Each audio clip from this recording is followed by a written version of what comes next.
Niinimaa uudestaan. Ja Niinimaa levittää jälleen maalin eteen! Siellä on! Kuussa Suomen ylivoima pyörii mahtavasti.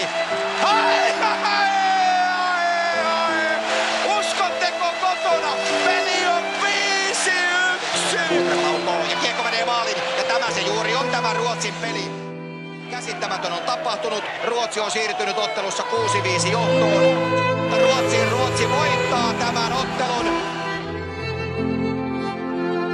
Ja nyt peukut pystyyn. Toivo elää, jos Janne tekee maalin. Ja Janne ei tee. Ja Venäjä menee loppuotteluun. 10 Niklas Haakman. 39 ja sitten oi herra jumala sentään. Ajatus. Ja tämä peli on ohi. Ja tämä peli on ohi. Suomi murskataan ensimmäisessä erässä. Edustalla jälleen kova tilanne. Varmasti tunteet ovat tällä hetkellä erittäin pinnassa. Mutta niin on haussa myöskin Ruotsilla, joka ensimmäinen laukaus menee maaliin. Tästä huolimatta ilmeisesti tämä hopea, joka roikkuu tuossa, on ehdottomasti voitettu hopea. On joo, Ruotsi vie olympiakultaa! Ei mahda mitään! Oi pojat ja veljen pojat, mikä taistelu!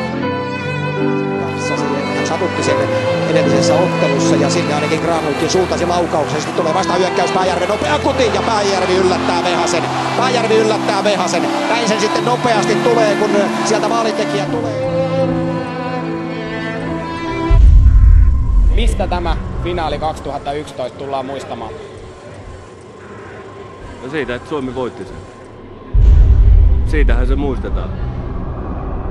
Kiekko viivalle, se tulee Immonen esiin ja Immonen lataa. Ja siellä on 7 sekuntia ennen erään päättymistä. Jarkko Immonen tulee CHP. Kiekko sitten painaa perään. Pihlström tulee röyhkeästi esiin. Ja Pihlström loistava syöttö. Ja Petteri Nokelainen iskee Pihlströmin loistopassista 2-1. Oi. Pihlström riistää kiekkoa.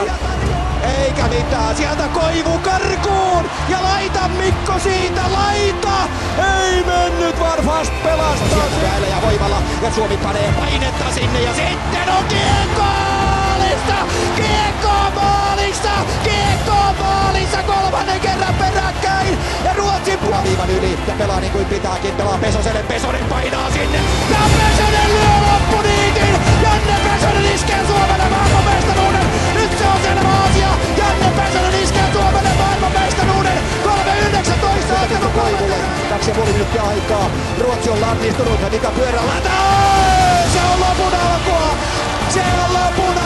suomalaiset iskevät 5-1 ja tämä on nyt sellainen löylytys, kuulkaas ystävät rakkaat, täällä yrittää Kai Kunnas hypätä kimppuun, se on sellainen löylytys, että siitä ei parempaa vajaa minuutti peli aikaa jäljellä. Pihlström, tämä on valtaisaa ryöpytystä, tämä on isku, se ei ole isku vyötälle, se on isku maaliin, Antti Pihlström iskee 6-1, tulevat ja hyvät suomalaiset Leijona miehistä, toinen maailmanmestaruus, se tulee tässä loistavan, uskomattoman määrätietoisen esityksen jälkeen ja numerot näette kaunulla.